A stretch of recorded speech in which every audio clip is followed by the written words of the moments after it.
Nitwa Haduyi. Ngwiki? Haduyi? Hereza hano. Hagara.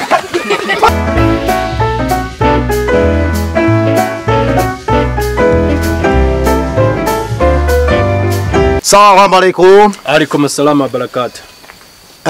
Nje nitwa Sheikh Abdul Karim Katapira. Mwari munzi?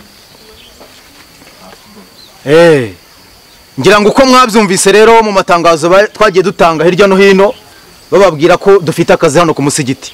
Akazi ko gukora amasuku, dukeneye abantu bahagararira amasuku hano, niko kazi dufite.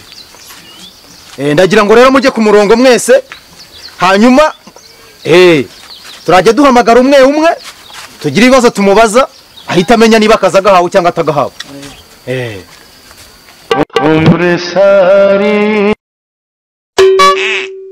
Twiteguye? Yego.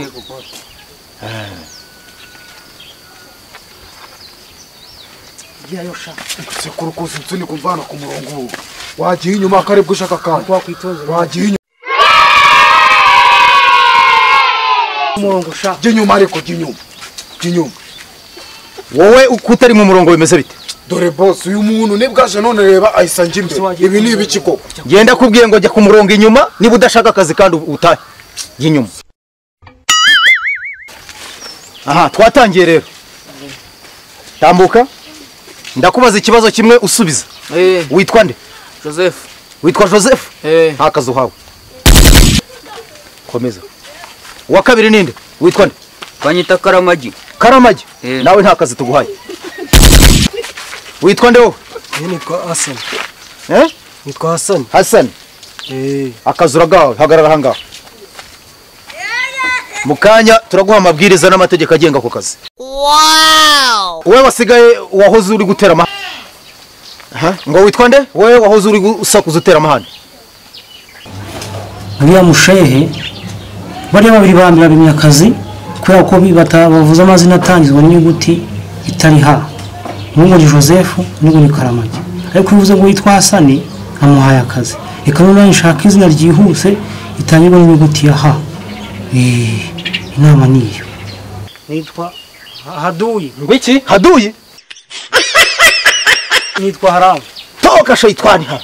Inna lillahi. Haramu? Ariko sha, ubundi byo nibiki ufite mbona wagiye ukize kugatuza. Ibi ngibi se?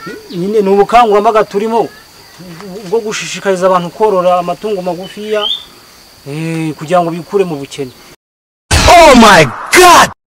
Iki ni igiki? Nyine n'ubukangurambaga turimo bwo gushishikariza abantu korora amatungo magufi kugira ngo bikure mu bukene. Wowe nande? Mudugudu. Inde? Mudugudu. Mudugudu niwe akubwiye kuza hano uzana iza shaitani hano ingurube hano ku musigiti. Nyine ariko nta kibazo. Urabizi twatewe. Twatewe kazi. Shaitani, kafirun. Toka shaitani. Hereza hano.